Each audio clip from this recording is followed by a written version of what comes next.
Welcome to Determined to Succeed. I'm your host, Dawn, also known as Unique Connector. So I'm so excited to have this conversation today because I feel that there was a reason that we both met and got in the same room. We spoke at UW and she was the key speaker and I was part of this panel. And so I'm excited to kind of have this deep conversation with you today and just talk to me about embracing life because you've had some different transitions over the years and some very high corporate roles, but how are you embracing life right now? That's a great question. First, thank you so much for having me. And I completely agree. There is a reason why we were both asked to speak at the UW, and it turned into not only a fabulous event, but a really nice friendship that we're developing. And I love seeing the work that you're doing. And I'm so pleased to be here today. So, how am I embracing life? Life's been a little chaotic for me lately, the past few months, I have to admit.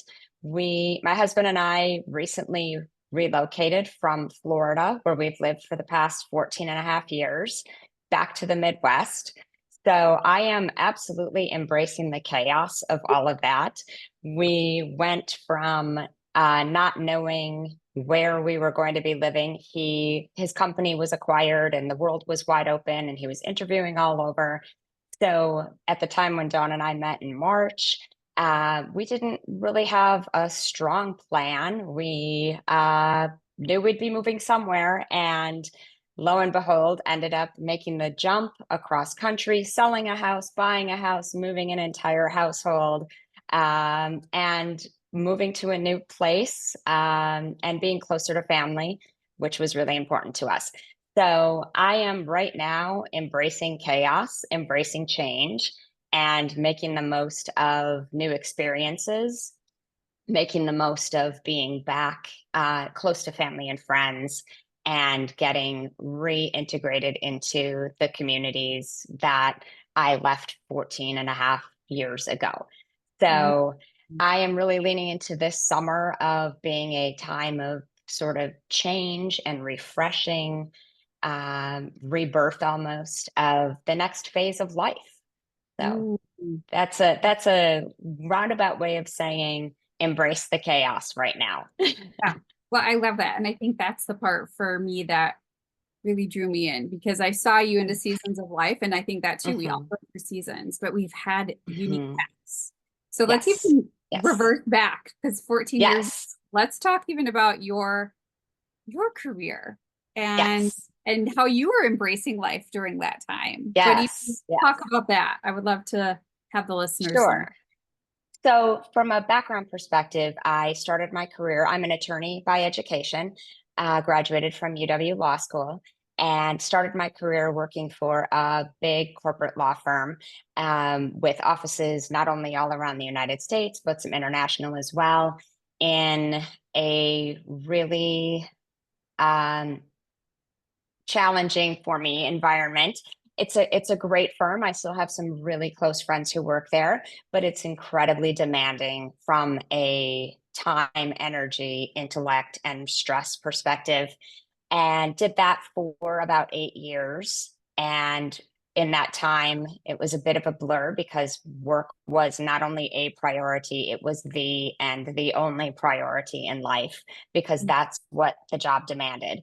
I made the switch, then went in house and worked for a large real estate development company, hoping for a little more of a work life balance. And this was at a time when not a lot of people talked about wanting work life balance. It was almost a bit of a taboo subject, Mm-hmm. and found that things weren't so different. Whether I was working for this large corporate law firm or a company, or I then went to a different law firm thinking I was going to find something different and my life would suddenly be less stressful and easier and happier. And I think through all of that, I figured out that the problem wasn't the job or the pressure or the stress. It was my approach to life. I think it was me not being in the right environment for me and not in the right place that was supporting the kind of life that I wanted to have. So my husband and I ended up moving to Florida, as I mentioned earlier, and I made a big change. I left the law firm slash corporate world and started teaching. And I taught at a law school for 8 years, which was truly an incredible experience to be surrounded by younger people all day, every day, people at the very beginning of their career for the most part.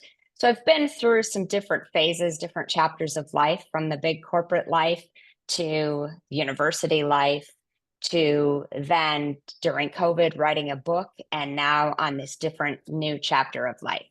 So it has certainly been a journey with lots of changes and different phases of life that brought some really good things. And Mhm. what I'm hoping that listeners, that young women, that people who read the book or hear me speak will somehow shortcut their path and not take 20 years to get where they want to be.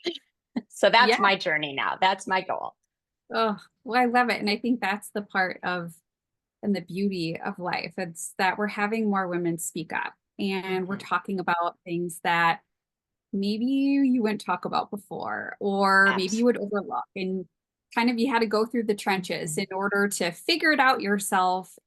Mhm. And then you'll find your path. And I think that's the part that is kind of why I like doing what I do at times, is Mhm. embracing others' voice and their Mhm. experiences and teach other people.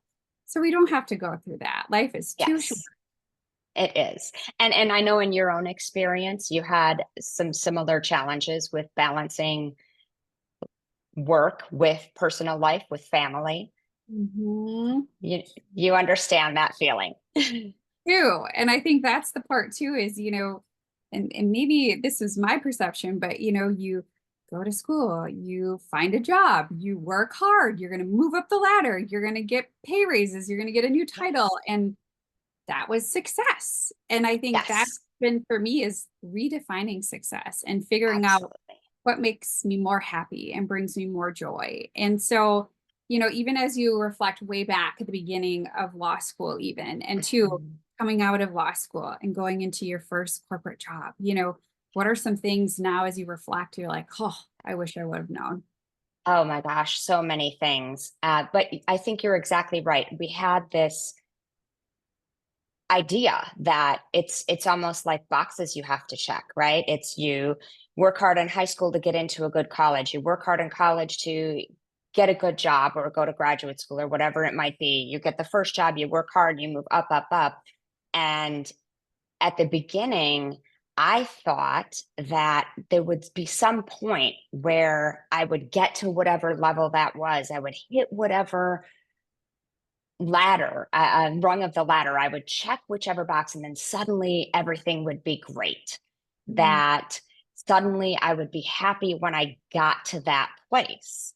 And so, what I wish I would have known then that I know now is that that doesn't happen. You don't suddenly have this easier, happier, stress free life. There isn't this moment of, oh, you've now made it and everything is great. So you can keep working hard and working hard and working hard your entire life and never reach that place where you feel truly at peace or in tune with what you want to be doing. If you're always searching for the next thing, there isn't an end state that is suddenly going to make you happy.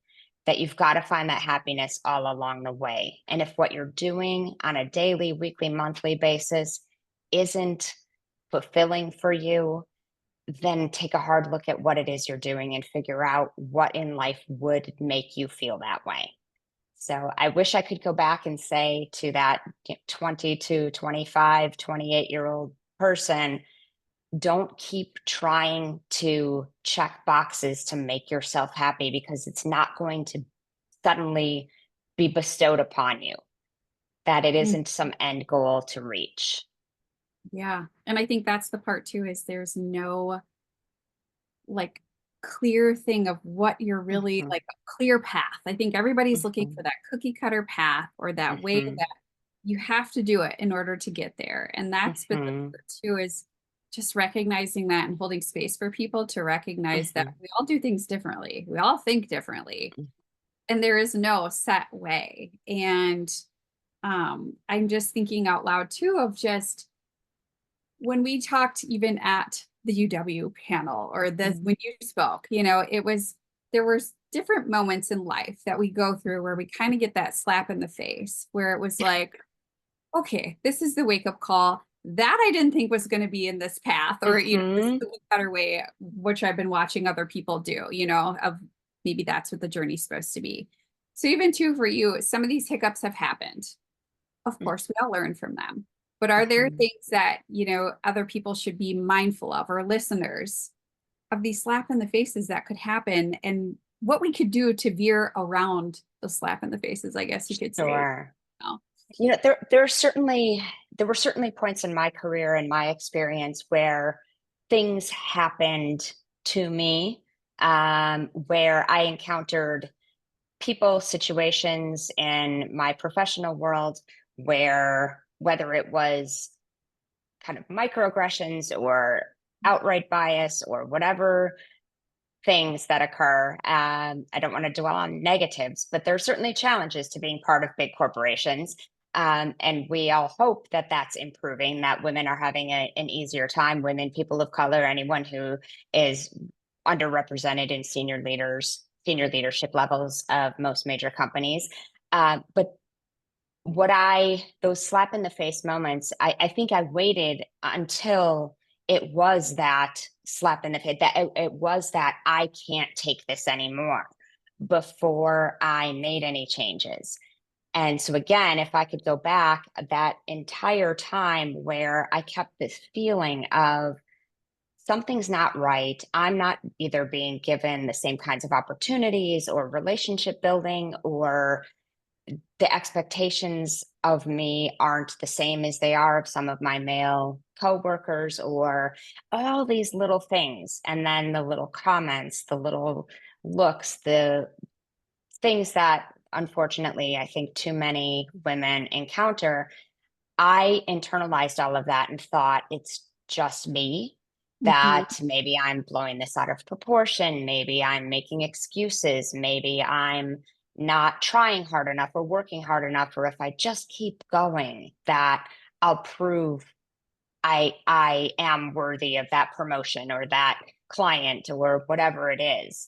And it took me, I think, too long to realize, stand up for yourself, speak up for yourself, don't tolerate when you're not being treated equally or fairly. And it took until kind of one of those jarring situations for me to say, no, I'm not doing this anymore. And I would really encourage people, if you find yourself in situations that are either not constructive or where you feel like something isn't fair or right, or your viewpoint is being diminished, or whether it's as small as something as many women report being constantly interrupted or talked over in meetings and things like that, whatever is happening, know that it isn't you. It isn't your failure, for lack of a better word. It isn't, you aren't taking it too personal. You aren't making too big of a deal out of it. It's probably the opposite. You're probably not making a big enough deal out of it. So I would absolutely encourage everyone to really be in tune with what you're feeling and stand up for yourself and stand up for other people as well. Sometimes it's easier to stand up for others than ourselves. So that would be my best advice. Oh, I love that so much. And I think that was to another, similar areas. We've kind of worked in male dominated industries. And unfortunately, sometimes we're having more of a harder time with even the females in the group. Instead of pulling us up together, it's kind of, treated as a threat. We are, and I think that's the part too, is it's hard to speak up sometimes. And it's hard to be that person that you want to be, because of your situation that you're in. And so, what's coming up for you as I even say that right now? And you hit on something that I think is so, so important. And I don't talk about this in my book at all. But one other thing that's really come up lately in a lot of these conversations that I'm having about gender equality in the workplace is the point you just made, difficulties with other women in the workplace. I did an event about a week ago here in Milwaukee, where I am now, with we had about 70 women leaders in the room, and did a fireside chat, a Q&A. And one of the women, a senior woman from a notable company, asked the question. She said, I hear what you're saying about gender inequality in the workplace, but to be honest, it hasn't been the men who I've had the most difficult time with. It's been the women. And what's your response to that? And I think that's come up in the back of people's minds, but this was the first time someone voiced that comment in any of these discussions I've had. And it is certainly was true for me as well. And many of my friends, that sometimes the most difficult relationship was a woman who was more senior, who, I think you hit it on the head, who saw you as a threat. And I've thought about that a lot recently. Why is that? And here's my personal opinion, completely unresearched, unscientific thought process about that. We know, whether we know the data exactly or just have a feeling, as we look up into senior leadership levels, there aren't many women. The statistic is, if you look at companies of all sizes, of all industries, across all geographic regions in the country, only about 1 in 4 senior leadership C-suite level positions are held by a woman.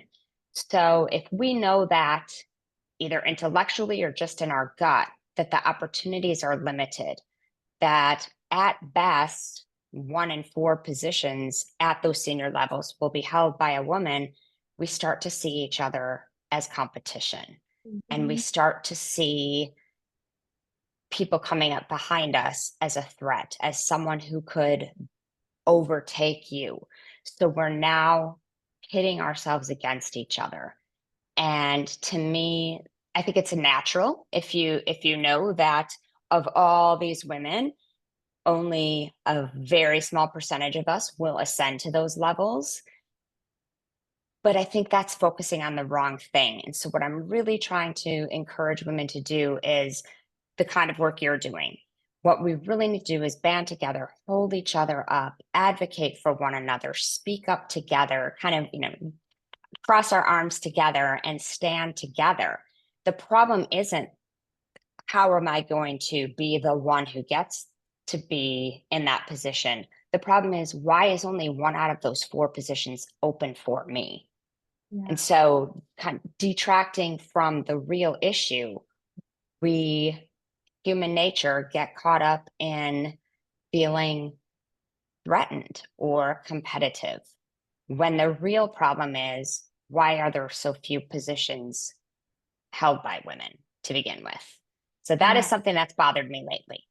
Yeah. Well, I say it's been on my chest for quite some time, of just things that I've gone through, but also too of even why I took over the Dames leadership, because I wanted to learn how to be a better leader and be a better woman leader of bringing other women together and being that glue, if that's what they needed, to help rise to the top.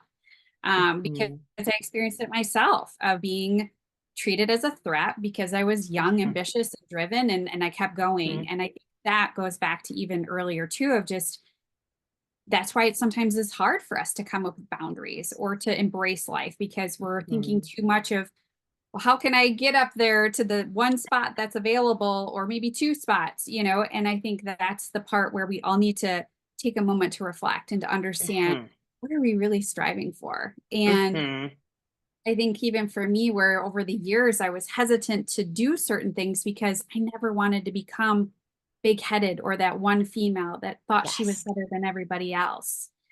And so, I've noticed of myself why I've made certain decisions, or why I've, finally taken action and left something behind, or closed certain chapters. But I hope the listeners are really listening to this to get maybe even a new perspective, even if they are a male or female, to think differently. How are you approaching other females? Or are you locking arms with them? Are you treating them as a threat? What's showing up for you as I'm saying all of that?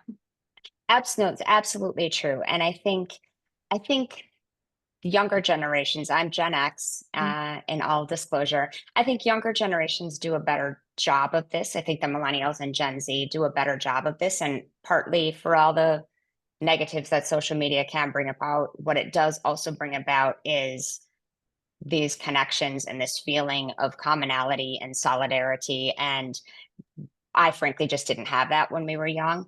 But as we share our experiences and spread messages of, yes, this happened to me too. Yes, I had a really difficult time with a female boss, that we collectively can see that there's a bigger issue here, that it isn't, I just don't click, or this is a personality issue or whatever it is. There is something cultural that's happening that's making us feel like we are a threat to each other. And we need to completely acknowledge that and change it. That I don't think men feel this way about each other, at least the ones I've asked. My husband, throughout the course of writing this book, he was my sounding board, and I kept asking him, when you're in the workplace, have you ever had this happen or this happen? And he looks at me like, no, I don't. No, guys don't think that way.